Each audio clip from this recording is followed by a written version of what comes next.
What's up, Red? Hey, how's it going, buddy? Hey, man. So we did something fun. Yes, we did. Over the last month, we went and shot that video of Castle on the Hill. Castle on the Hill. And man, that was a lot of fun. It was a lot of fun. Had a lot of favorite parts. Had a lot of people comment on what their favorite part of it was, or how'd you do this, how'd you do that, that sort of thing. Yeah, and we got more questions about the actual making of it than I thought we would. I know. I think people were honestly surprised that it's COVID time and there's not a whole lot of getting out. You and I were like, well, we're family, so we can go out. Yeah. We're not afraid of each other. And well, yeah, fair enough. We've social distanced enough it's been a lot within our family to go out that I feel like we could go out and do that. And you had some spots in mind. I had some spots in mind. And it worked really well too. It did work really well. We're also we're up for our weekly game of pool. Indeed. That we like to get together on because we're both pretty good at pool. That's a lie. Or not. And we like to challenge each other on how terrible we are. I think we like to challenge each other. I don't know. I think that's maybe what it is. It's more about that. And I, of course, am going to throw out some things about the audio today. On the making of the music part of the music video. We'll answer some questions about the video stuff that we got from the online things and start diving into some of that. So should we start with a question first? Yeah, why not? Totally. So I think one of the questions that we got is, where's this castle? Yeah, what is the castle? How did you get a castle in your video? We kind of didn't. And but so we did, but we didn't. I would say that I always had that castle in mind as soon as we started talking about it. I think that was gonna be the castle. Yeah, and if people read down the description below on the video itself, I talk about how this video was never really anything that was planned out from the get-go. Yeah. So even though I had the castle in mind, that castle didn't come to mind for quite a while. Well, it became planned the more that we did the thing. The more that we got closer to it became more. Yeah, for me, real concise effort. I was just, like I said in that description, I was just tuning up some guitars, and as I tuned up these guitars, I did different tunings, put them in, Dadgad, which is a Nashville kind of tuning, some in a drop D and one in a standard, and I really was just using the song as a template to go. I was reconnecting with some of my favorite acoustic guitars, and while I was restringing them, just kept singing this song along with them. And it's a good epic chord song. It is. It's good. It's good for that. And and then I decided, well, maybe I should. I want to hear the sonic differences of these guitars. How do they actually record? Because I've taken them out on the road a bunch, and one by one, and worked with my sound guy on Evan Turbo Owen. I'll get his name right here eventually. Anyway, and acoustic guitars, it's not an easy thing to reproduce live. No, and Turbo can't do it. Yeah, and he can. But he can. But the thing was, we've been through, gosh, I don't know, half a dozen acoustic guitars just trying to get that going. That's too many. There's some songs that. When I'm touring with Low Cash, that the guys are doing their frontman thing, and I'm the only guitar that's playing. So when you have to fill a lot of sound up, sometimes it takes some tweaking to get three singers against one guitar and balancing that out and finding a guitar that can do that, yet still be able to play the lead licks on and have those do their thing. So anyway, I got all these acoustic guitars. I wanted to hear them all recorded, A-B them against each other, see what they just sounded like individually. Yeah. And then, so I used Castle on the Hill kind of as the song template for that. So as I was using it for that template, I also had started to use a new software program, and called Logic, move to Logic. So started adding all these tracks. Anyway, long story short, 'cause again in the description people can read more about it, but basically the song got wheels and got life, and that's when I was like, man, this would be so much fun to like shoot this out near a castle, which is located not too far from us. Not far at all. So out on Interstate 840, or if you go and check out the Tennessee Renaissance Fair, you'll see a castle that looks very similar to the one that we captured. Very similar.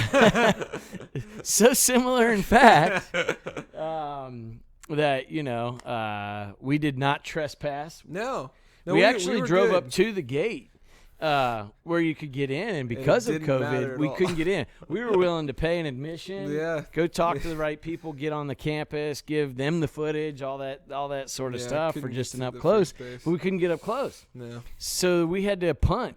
Yeah. And so you called up your friend Noah. Yeah. And what did he do for us? Well, basically, he works for a real estate company operating a drone, doing like professional drone video work for like open houses and stuff. Very cool. So he basically was just super down to get some new shots for his reel. Like he just wanted to do like some more commercial work. So with that, it's like, you got to have a question that came in for us while we're doing this. Oh, wow. Go ahead. You got to have like really epic, geography and architecture and stuff like that in your reels. So when I told him like, hey, we're doing a music video and it's a castle and we need drone stuff, he was basically just like, all right, let's and go. He lives near there. Yeah, and he lives like 4 minutes away. Which is so crazy. Because you actually had castle footage to show me before we even started filming the video. So it was really cool because that put us in the mood for it. It did, yeah. And I think one of the things that I got out of it was, and was talking to you about was, it just has that Romeo and Juliet kind of look to it. And we didn't want to necessarily copy Ed Sheeran's take on the song. No, we interpreted it differently, and I think that works for our take on it. I mean, the song is a little different too, the way that we did it. So. It is, yeah. So we changed up the arrangement. Yeah. One of the things to quickly go back to the music part of it while you're getting that up on the screen there is that when we added the parts to when I added the parts to the song and started recording everything and all of that, it was kind of funny because I didn't know the program very well, so I just kept trying different sounds out the whole time. And as I was trying out different sounds, I started putting this whole track together, and it just kind of took on its own life, so to speak, And the more I got into the lyrics and the more I kept singing along, of course, my daughter started singing along. Right. And we'll talk about the Scarlett side of this story here later on. How she stole the film from me. She stole the movie from me, the video from me, whatever you want to call it. Which is awesome. I would much rather that be the case. Also, I love that we keep tripping up and calling it a movie because like that is really kind of how we prepared for it. Like we had a script, we had like a full lookbook, full of different, picture examples of what we wanted the video to look like and things of that nature. So we really did do some prep work for it. It just took some time to get there. We did. But yeah, no, I mean, the whole thing came together really organically and in a cool way, I think. So. Well, I've also forgotten to start our pool game while we were talking about Yeah, we should probably start the pool game. We need to get that going. I will break. You're going to break? I'm going to break, and I want you to tell me. Yeah, I want you to tell me more about how does a drone capture what we captured and which scenes in the movie were captured by drone. Okay, yeah. So there was a lot of like the B story stuff that was captured by drone. And we did a lot of... The heck's a B story? Okay, so... Start with that. So... Because this guy actually came up with the B story. I did. One of the other behind-the-scenes things that I think, people might appreciate about this is that while the music thing has been my thing and film's your thing, that, when I was talking to you about it, I didn't realize that I was actually talking to you about a dual story. Yeah. When I was talking about the making of this, and you picked up on that, and actually created and directed me through a a whole B story, and I didn't really even know necessarily how to put that into words. So yeah, talk to me about what a B story really is, and then answer the drone footage. Yeah. So the B story, like when we were talking about this, I remember we kind of said something about having like a Robin Hood sort of flair to it, like that Romeo and Juliet kind of thing. Cause we took it not as literally as he meant it, and we decided to go for more of like a medieval kind of feel just in general, because we had that castle and stuff like that. So when I heard all this stuff in talking with you, just because I have that sort of cinematic filmmaker perspective, like I instantly went, oh, castles, how do we get like knights in shining armor involved in this stuff? Let's make it as epic as we can. I just love all the Robin Hood movies. Every take on them. There's like 100 of them. And I'm the nostalgic kid that just goes, that's so cool. Right? Like, I want to be Robin Hood, Well, and that's the other cool thing, because like I was just getting into Assassin's Creed at that point too. And it was one of those like perfect timing situations where like your music ideas and my like visual ideas were all sort of just like coming together. Right. And like super organically just merging in what we thought conceptually was going to work for this video. Yeah. So when it got into like actually writing the script, I just kind of went, there's a whole nother story here. So I just kind of exploited that at every moment that I thought it was exploitable. That went along with the lyrics, and, and I'm trying to explain at home why I'm dressing up like Robin Hood, right? To go do this thing, And I'm like, no, just trust me, it's really cool. And see, I can't even talk to you while I'm in your way right now. Go ahead, you can keep talking. Did you get solid or stripes or nothing? I got nothing. You got okay. Yes, like our typical breaks. Cool. Just want to make sure we're on par. Yes. Silence before the shot. That was great. Thank you. Yeah, I think you can probably give that back to me. So, talk to me more about that drone. So the drone stuff. Drones are really cool. If you know much about filmmaking or nothing whatsoever, you probably have heard of the term gimbal, which is a motorized. He sang for Toto, didn't he? No. Oh, that was Kimball. Kimball. So a gimbal is your stripes. Okay, cool. Okay, so a gimbal is a motorized stabilization unit. So basically what it does is it holds the camera. It's a terrible acronym. Gimbal, it doesn't have any of the letters of stabilized motion device. No, it doesn't. So basically what it does is it holds the camera and it's on a motor, and the motor auto adjusts micro movements to match up with what the camera is supposed to be doing. Micro movements. So when I order Taco Bell at 2 a.m., I have micro movements. It creates before you get home. Yes, right. I'm driving it. So this thing is on a helicopter, basically, like a little remote-controlled toy helicopter. Yeah. And it's suspended on a gimbal. So the gimbal is keeping it completely stable so that you actually have a smooth shot. So basically what Noah's doing is he's taking these shots of you in the B story, and he's just following alongside of you with this little toy helicopter.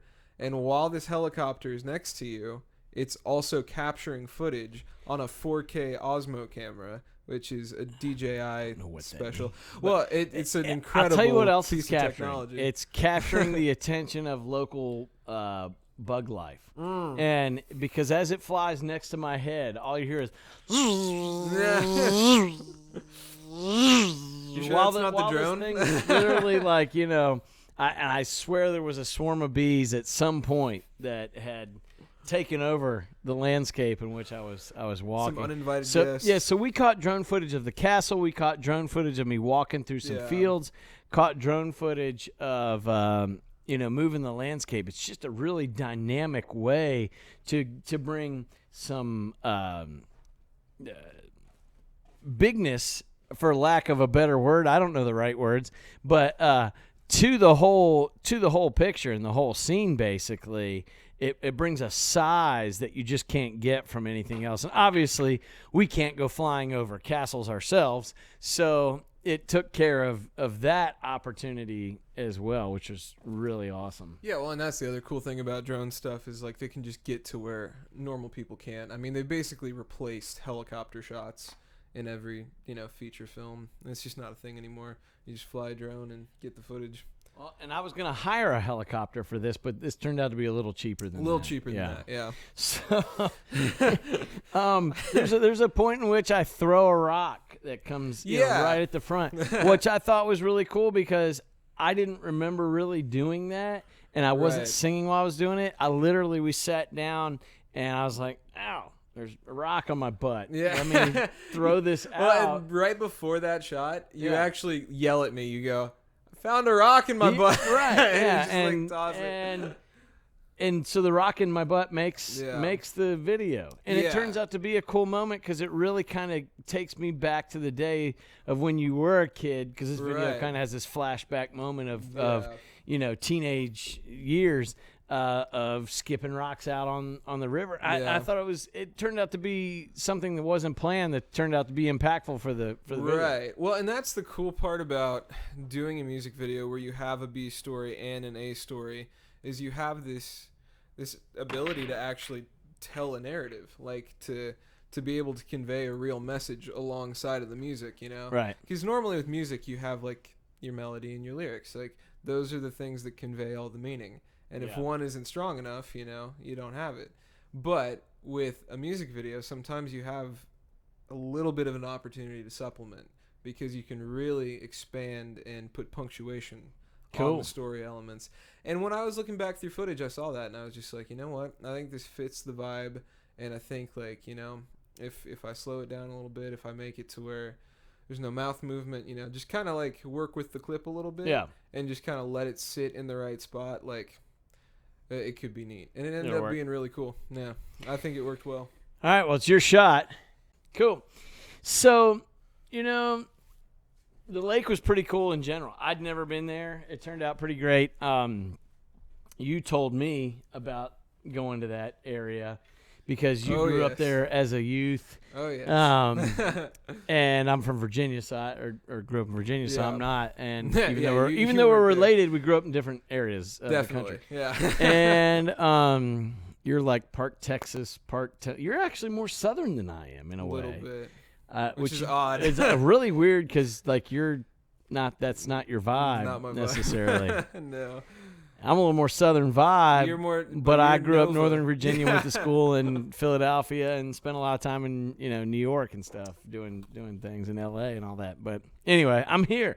You are here. And so I'd never been to this part of the lake. It was a boat dock, is that right? A boat ramp. Boat ramp. Yeah. And there's a lot of those around here. That one just happens to be in a neighborhood, so it's easy to get to. and when you were a punk, apparently you used to. Am I not still a punk? Well, fair enough.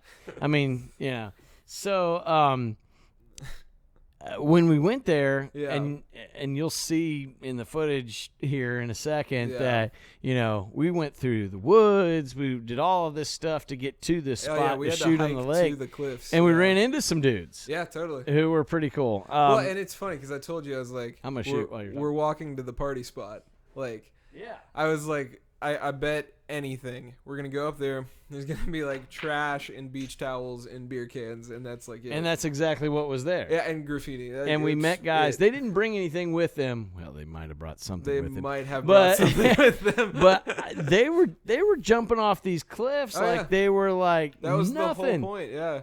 This is like 20 feet down that they were jumping. Dude, from. That was every summer. You still have the footage, right? Yeah. We can show them some of that. Okay. Yeah, totally. No, we got footage of them doing it. Well, and that's the thing. Like, literally, as a teenager, like, that was what we did. Like, basically right before I went to go lead worship every Wednesday, like, that was what we'd do. We'd go meet up at the cliffs and jump off of them. Well, I just gave you one for free. That's how good I am. You say that. I'm not good enough to take the free one. I missed two. I'll take your mic for a second. Okay. But yeah, it was really cool. And there was an accident at the side of the road, apparently, or something that caused a shot. Do you remember that? Not that it was an. Let me rephrase that. It was an accident that we got the side of the road shot is what I was trying to say. Not like there was a car crash, and then we got a shot of that. Yeah. To be real honest, I was reading the notes that we have for this, and I read it wrong. And I was really hoping that you would remember the accident, because I'm going, I really don't remember there being an accident. So, yeah, sorry about that.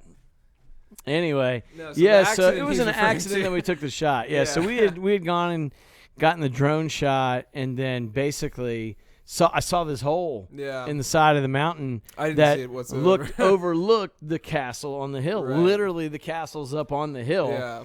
And I see this hole, and I'm like, we got to turn around and go shoot that. And turned around and stopped. And since we shot this thing in 2 days, right? So 2 different days. I was already done with the clothes. I was keeping it all in a bag, so I had it. Right. But we were already done with the clothes from the first day's shoot. Yeah, like the performance footage. But in order to get the part of the video that we wanted for this chorus that's on the side of the mountain there, the first chorus? Yeah, first chorus. First chorus. Well, it's all shot throughout, yeah. But to have that fallen rock background, we had to turn around. So when we turned around, I picked this little mom and pop shop or gas station, right? A little like family owned gas station, backwoods kind of thing, where the restroom's not inside. They literally had a porta john out there, and so I had to do the Superman thing, but instead of Superman, I was Robin. Yes. As in Robin Hood, not Batman and Robin. And instead of a telephone booth. Instead of a telephone booth, it was a porta-john. Yeah. And I went in there and changed back into day one's clothes, whipped a U-turn, went back, and we got out on the side of the road there. And climbed we shot the darn thing. Yeah, and climbed up this fallen rock with a very nice, expensive guitar from PRS Guitars that I don't really want them to know that I walked up there without a case trying to get up the side of this mountain. I didn't do that. It's okay. And but we shot it up there, and you had to trek through stuff, and you only had flip-flops on, which is pretty much your thing most of the time anywhere. I'm wearing them right now. Yeah, fair enough. I hate toes. I'm not a fan of toes. Like me and my brother, that we one thing we definitely agree on is that we don't like feet. Like feet are gross to us. I don't know. Anyway, so you will rarely ever see me in flip-flops, but I also have some really gnarly looking middle toes too. They look. It's the fungus, isn't it? No, it's not the fungus. They're clean. They're just bent. I don't know if my mom and dad just didn't want to buy me shoes or something. And, but it looks like I was wearing 6-year-old shoes when I was 12 because my toes are bent. And anyway, this has nothing to do with the making of a music video, but we climbed up these hills and or the side of the mountain rather. Yeah. And for some shot, but then the other shot you shot was close out on the road, and sheriff stopped or almost stopped by. Yeah, he passed us and looked at us kind of funny because I mean, we looked ridiculous. We were on the side of the road with a tripod and a movie camera, and I just gave you one. I literally was so proud of my shot. I kind of did this very confident walk back to this mic to join the conversation, and instead your ball fell in. So I guess I don't get to keep it. Do I still get to go? How does that work in pool? Like I got one of my balls in, but I got one of yours in too. I don't think you get literally have no idea. Maybe we can shoot some pool rules here. Let's see. Now we'll get back to that anyway. I'll let you go. Okay. I'm just going to give it as a courtesy, but I don't know. Yeah. So, the cops came by and fortunately didn't do anything, you know. It's kind of why I let you go because I figured you just open it up for me. I'm so bad at pool. And what's one of our next questions we've got coming in here? So, want to know more about the B story apparently. Oh, more talk about the B story. I want to know your take on it because I designed that whole part of it really, and I haven't really got to hear you speak too much on how you thought that turned out compared to what I basically told you. I know I didn't tell you much about it when we started. No, in fact, I was like, look, you tell me what to do, and I'll go do it. You had me running through the woods, which was actually a disc golf. Definitely was a disc golf course. We were on the holes. That became of the our disc Sherwood golf. Forest for the afternoon. And beautiful, and then you made me run trees. through fields. Yep. And then run up old steps. Yep. And then you at one point actually told me to run down this hill through the woods and fall. Yes. And I really have never been my own stunt double before, so I didn't know how I was going to fall. Stuff, man. And one of the shots that didn't make the film was there was this giant log like as big as me. Oh, this is so good. And I was getting really confident at this point with a lot of the other running and stuff that I'm just gonna, what's it called when you jump off walls? Parkour. That parkour. Yeah. Did I say that right? Yeah. That I was gonna do that, and I was just gonna leap like a true superhero over this giant log and ravine and stuff. I ran up to it really confidently. I got on it very confidently. Yeah, the run-up was fantastic. I just couldn't get over it. Unfortunately, it was way bigger. I will say, it was a big log. It was a huge log, but I had all the confidence in the world that I was going to scale this thing. Well, you were halfway up it, still thinking you were going to go, and you were like, the problem was, no. slow-mo's really cool when you move fast and do Yes. things well. Slow-mo's really bad when you're struggling to get over a wall or a large log. It just makes it that more obvious that you're not a stunt person. Yeah. And I think that's what you asked me what I got out of the B story. What I got out of the that B you're story not a is that stunt- I'm not a stunt person. Great. Well, I'm glad that was the. Oh, you wanted like the real meaning. Yeah. No, the real meaning of it was pretty cool. Your takeaway from it, at least. Basically, this dude, you can go through all your teenage memories, but then you can we're always trying to get somewhere in life. Right. And I think this guy is trying to think about, getting back to who he used to be, the love that he used to have, and that castle represents a destination or a journey, and then the journey of life, that goes with all of that. That was pretty cool. You stole my mom's locket, and we used that in there. There's lots of little extra bits and pieces in there. I ended up with major bug bites in places I didn't know you could have bug bites as a result of running and diving all through and apparently suffered puberty and going through all of. I hear it's worse the second time. All of those things. Well, you never know. How tall was that grass? For like the field shot where you're running? Yeah, dude. I mean, it was definitely taller than either of us were expecting, I think. Because, like, when we got out there, I was like, well, there's this cornfield. Well, we get there. It's no longer a cornfield. You just see dead stalks of corn, like, laying everywhere. And instead, it's now just super tall grass. But luckily, it still worked out because the whole lyric, like, running through the backfields, like, it made more sense, actually. Yeah.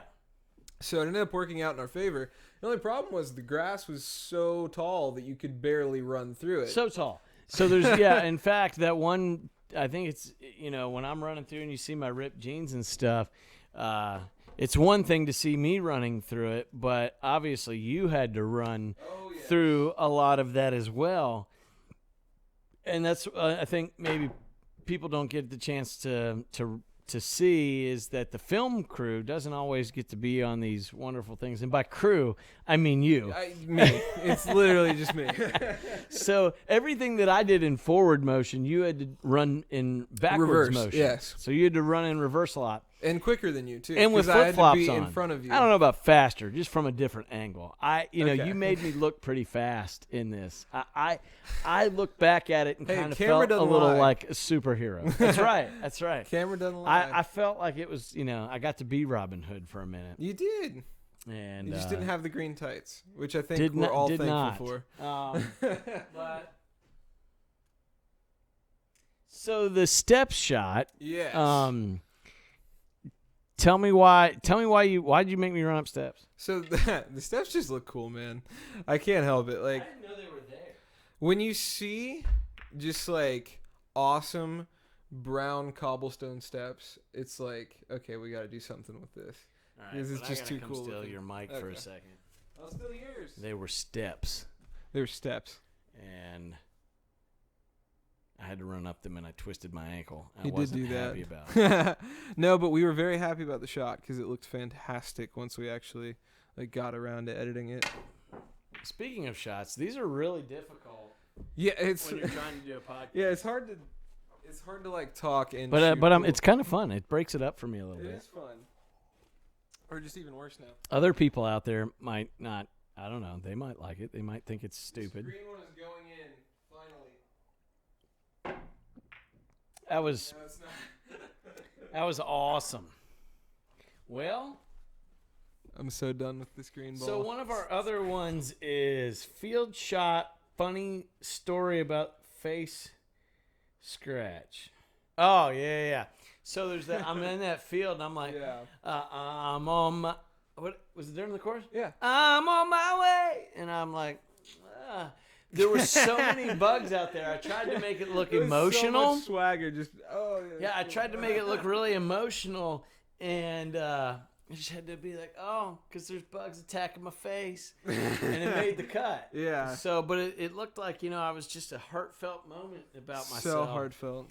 But whatever. Really, it was a flea. All right, I'm gonna take this next shot. What other Take question do you see there? So, how many times did we almost fall up the mountain on 840? Falling up the mountain. Like the cliffside or the rocks on the side of the road on 840? Yes. Because we when we were going up that thing, we were already starting to slip. And there were snakes too, and geckos and other things. And it probably took us longer to get up and down the mountain safely than it did to shoot that part of the actual video. Yeah, it was some treacherous terrain for sure. Well, and I remember you could not get sure footing because all the rocks were like pebbles. Like you basically just slid every time. This was a really bad idea to try and play pool while you're doing Who thought of that one? Can't imagine. Well, did you see that shot?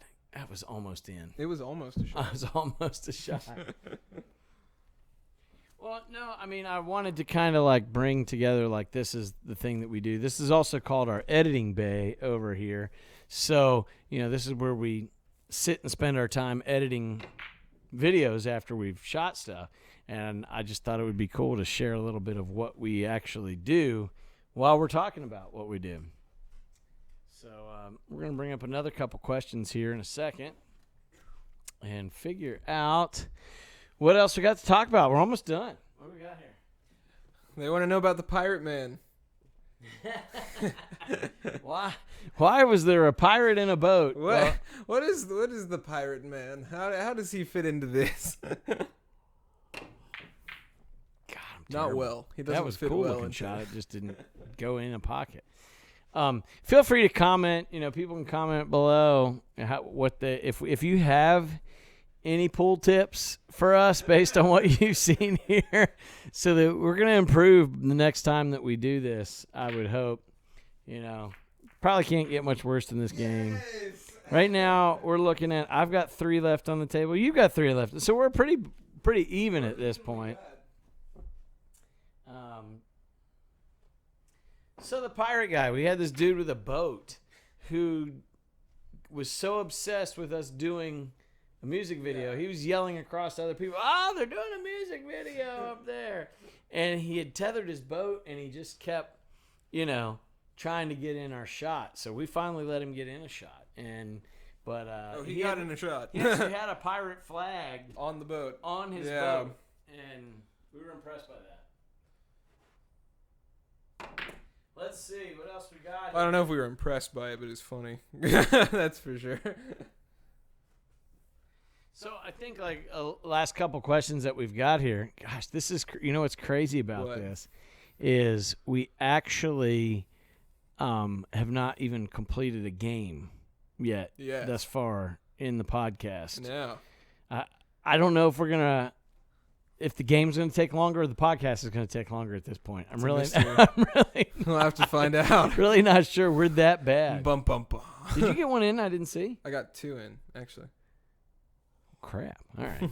It's my shot. It is. So, I know some of the answers here, but what made this different about shooting this style music video versus any of the other things that we've shot before? Well, I mean, and even just like music videos that I've shot other than this, I mean, this is one of the only ones that I've done really so far that has a narrative with it, has the B story.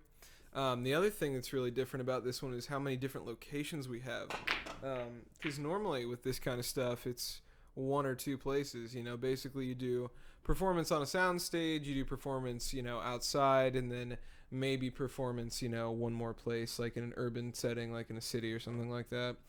Yeah, but for us, and we kind of went everywhere, and we did all things that contextually but made sense. them all kind of fit together. Yeah, they all fit at the same time. We had the youthfulness at the lake. Yeah, and the castle was on the hill, but then also the side of the hill that looks up at the castle and that sort of thing. Yeah, they all kind of fit together, and they were all local to us, which was really cool. Everything was within like 15, 20 minutes of each other where we shot this stuff. And so I think that was pretty cool. Yeah, if you're like a Tennessee fan, like if you're a Nashville person. Yeah, it's like, all Tennessee home-brewed film right here. Yeah, this is super indie, like, this is local stuff for sure, man. Some ASMR for you guys. What else you got there? We also have some other questions. So people want to know what kind of like our reaction was to seeing that shot at the end of like the hero of the B story and the castle over his shoulder in the distance. Like, how are we able to get like that awesome shot at the end of the video? Yeah, that drone shot. So I think we're gonna let in a couple secrets, right, about that. You can actually see, man. You just shot that directly. Well, I was trying to like on its own. Yeah, you didn't get any of it. I didn't touch it now. You can go grab that. I'll go grab it. And you can actually see what looks like a shimmering light is actually reflections off of cars down on the highway. Yep. But yeah, I think that was the bring it home shot. He made it to his destination. Castle's up on the hill. Well, and for the story, that was probably one of the more important shots too. Yeah, if we wouldn't have gotten that shot, I don't think the B story would have really ended up making sense at all. Because that really is the thing that like makes it click. If Robin Hood doesn't actually win, right? Why have the movie? Right. Robin Hood, So that was our storybook ending. And I think it turned out really, really good looking. I mean, because that was not an easy shot to get by any means. I mean, we had to balance like the motion coming up from the ground mixed with like how the castle was going to look once it got to that sort of over the shoulder angle. I mean, it was a tricky shot. Well, speaking of happy endings and Robin Hood fantasy type stuff, we decided to put a happy ending on this video. That was kind of somewhat unexpected, last minute thought kind of deal, but probably made the video get more views than it would have had without it, to be honest with you. Yeah. And so like I had mentioned earlier on in the podcast when we started, the more that I sang this song around the house, the more my little girl started singing it, the family started singing it. It was like the family song. Yeah. And and so I got to this point where I was like, I got to get this on video of her doing this. And she's so funny because when I told her, I was like, well, I want to shoot a little video. You sing the song, you sing it so great. She's like, I was expecting her to be like all shy. I don't want to do it. Yeah. She's like, nuh-uh, I got this. I need a microphone and I want my Moana princess dress. Yes. And like she knew what was She's up. your daughter. Definitely. She was ready for the occasion. Yeah. She was ready to put on a show. So I was like, so fun. Microphone. That's her sister, her older sister's microphone that I got for her way long ago. Yeah. And so I had to go dig that out of a bin and find it. Where's this microphone? I'm like, all right, girl wants a microphone. We'll get her a princess microphone to go with her Princess Moana dress. And she put it to work. And it was so funny, the great thing about filming a kid is you can't make it up. No. Like you can't give them a script. You just keep the camera rolling. Yeah. And it was so funny when she was like, clicking on the microphone. She thought that the microphone, I didn't have it plugged in. Right. She thought that it actually worked in the on-off switch. She's like, it doesn't work. And I was like, oh, okay, let's try this. Let me hold the cable. and so then she went right back on to singing it, and she wanted, like, I guess a whole PA or something to turn on. She wanted a stage. And a light show. And then I could tell she was starting to forget some of the words, so I started to whisper them to her. And then she started to whisper. We're like, why are you whispering? I was like, I want to be like you. And then it's like, melt your heart moment. Like, you can't make that stuff up. So she went along with it. And then my favorite part, I thought I was being creative and creating and doing all of these different tracks and adding oohs and ah choirs. And I've got string symphonies and 2 different drum loops along with live drums.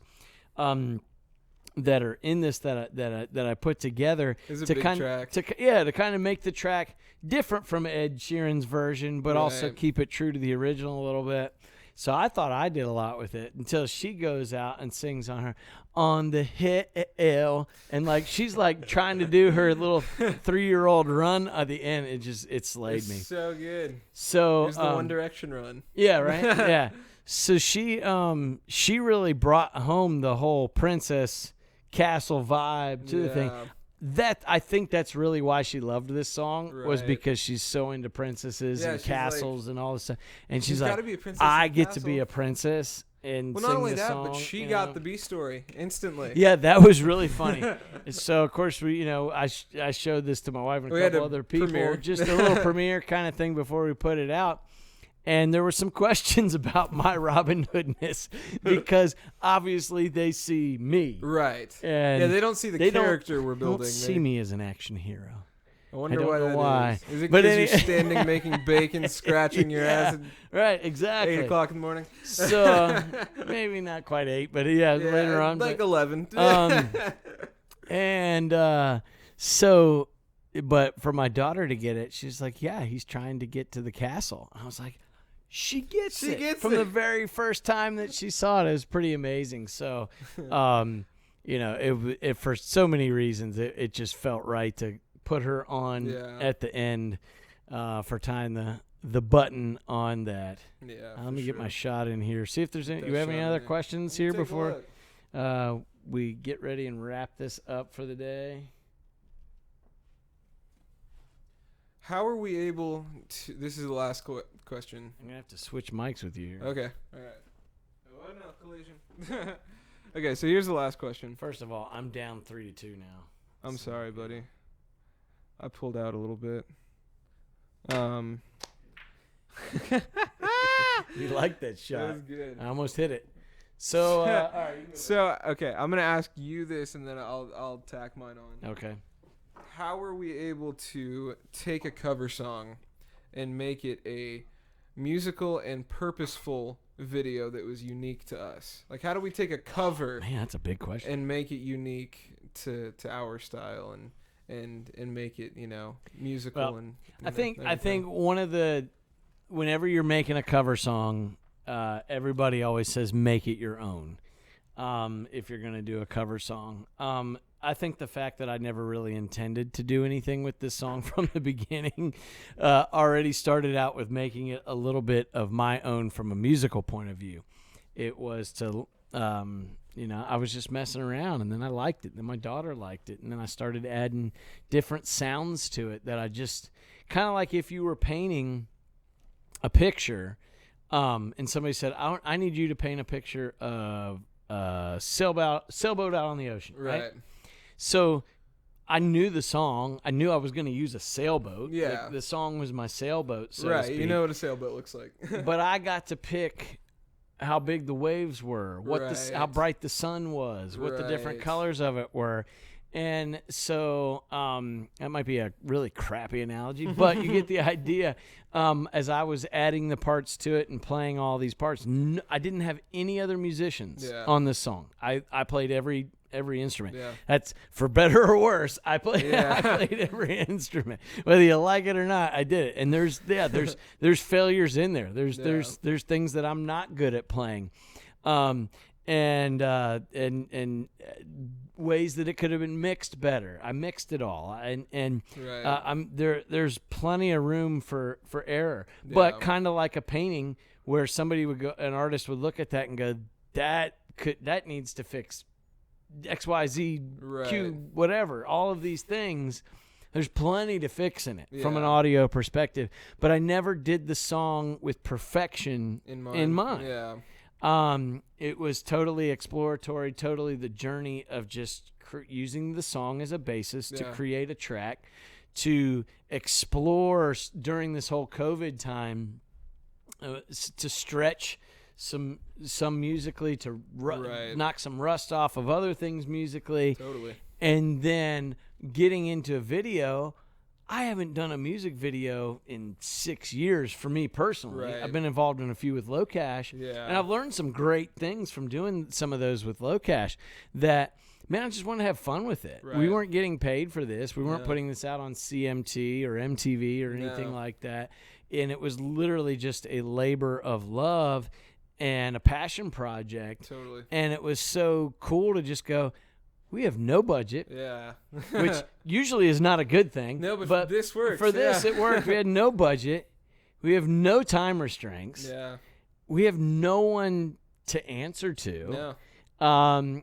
And we're in total, I've always hated the word control, but we're in total allowance. Maybe that's a better way to put it, to make this whatever we want to make it. Right. And it can't be wrong. Yeah. People might not like it. Right. But it's not wrong. Yeah. To just There's like no have expression with it. It's completely just freedom of expression. Exactly. Within the confines of the song itself, but I think the song was a perfect palette for both of us with this, because honestly for me on this end, this was one of the first ones that we've done together where I was just like, this is a concept that I know what to do with. Kind of, Like, it just felt like I knew a place that I could take this. Like, I could be of a For service. as cinematic as it ended up being and as movie-esque, is movie-esque a word? It is now. For as movie-like as it seemed. That was a great shot. You would have thought that there would have been a lot more... You would have thought that there would have been a lot more planned out, more of it planned out, or a lot more of it strategized. Right. And we did. We planned. We strategized some. There was paperwork. It's just not as much as it could have been. It was. You used the word before that sometimes gets overused in this culture, but organic. I think as cinematic as it still was an organic experience. Definitely. Putting it together and editing it, and that sort of thing. And I think, for me, especially during these times, of COVID and craziness in the world, it was a release to be able to do something for the fun of it. Totally. And I think what really put the button on that for me is this song was about, I can't wait to go home, and about the character getting home and getting back to his roots of who he was. Right.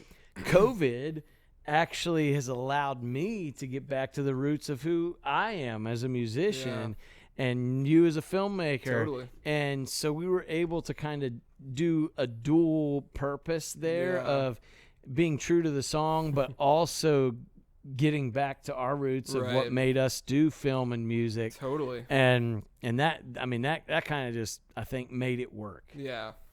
Because like for a filmmaker, just to speak kind of... Out of my way. Okay. Just kind of to speak for my own self a little bit. How did I just miss that shot? I don't know. We're terrible at this, man. Golly. There's just kind of this thing of like, you only get into it because you really want to tell stories. Like, you just want to tell a story. Like, you want everyone to kind of be able to see the same images that are in your head. And like, it's very rare for me that I find a project where it's just like I see those images like immediately. Yeah. Like when I'm working for someone, like if it's a product or something that I have to film, like normally it takes me a little bit. Like I'll have to sit there and kind of mull over what I personally like about the product, like how I can, illuminate the best parts of it, in my opinion. Well, and I think as a musician too, a lot of times we always love our own songs. Yeah. We love the songs we write. We love the songs we record. We get in there. We do them. Every track is sounding banging. And we don't understand why the world doesn't hear and see from film the same way that we do on almost everything that we do. But I think a lot of times when you do those sorts of projects where you do know all the answers up front for it, and they are more manufactured, almost 10 out of 10 times, the more manufactured projects don't relate as well for people. No, I mean, obviously, let's also put one thing else out there. Yeah. To Ed Sheeran and to his co-writer on this. Yeah. It's a great song. It's a great song. It was also a number one song for a while. So we didn't pick something that we knew was going to not be enjoyed. We didn't have to help it along. We didn't have to help it. Yeah. So I definitely don't want to take any credit away from Ed or anybody else who's done that. The song is a great template. Because we picked the diamond to start with, and then created the ring around it, so to speak. But when it comes to video, that's really what you do. You take something that's beautiful and really accentuate it. It definitely made me excited, I will say, to take an original song, and maybe apply some of the same aspects to it of something that I've co-written, and to do a video on something completely original, something that people don't know. That's an awesome shot. I hope you zoom in on that and show everyone. I hope we can hear the sound effect of the wood barely hitting the cue ball. But to do an original song, and I hope if people would like to hear an original song, they would comment down below. Yeah, for sure. Let us know if that's something you'd be interested in. If you'd rather just hear me do cover songs, I can do that too. But would you like to hear something that you haven't ever known? Yeah. Would you like to see a video about something a song you know nothing about? Well, and that would give us a cool platform to do like a very unique video with story and with. You pulled one of mine. I just wanted to follow you up and miss the ball. So, yeah, I mean, clearly I think the point to take home on our discussion today has nothing to do with music videos or making of it's that we're terrible at pool. We're clearly not going to finish this game before this podcast needs to conclude. I don't think we should finish the game. So I think we're just going to probably let the table ride. I'm going to give you the victory today because you're 2 down. You're 2 away from sinking the 8 ball. Wow. I'm 3 away. I don't know how. This is a proud moment for me. It's an official win that I'm going to give you on this. We'll have to play again like the first one. on the next podcast here. But bottom line is we had a lot of fun doing it. We got to express a lot. Fun. We got to laugh a lot. And hopefully some people enjoyed this podcast a little bit. And we got more that are going to come. More stories to tell. Stuff about when we're back out on the road, life on the road, making of different things. And we're just going to continue to tell stories. I think that's what's fun. Yep. Is to be able to tell some stories, share some stuff. And if people like that, obviously they should subscribe, right? Definitely. Is that what you want to do? And then turn on the notifications bell. Yep. So that you know when we're doing another one of these. Because, I mean, there's a lot of laughter involved that, if nothing else, say you don't like music or videos. Yeah. Well, then we're probably not the right place. But we will try. You can watch us play pool, and you can laugh at that all day long. Definitely can. It's entertaining. So like, subscribe, and please share it. Let people know about this podcast. Or if you just want to share stories about bad pool playing. Awful pool players. The worst who does? Yeah, that's good too. So all right, that's a wrap for today. I think we're done. And this is Paulcast. It's Paulcast. It's Paulcast. Paul with a cast.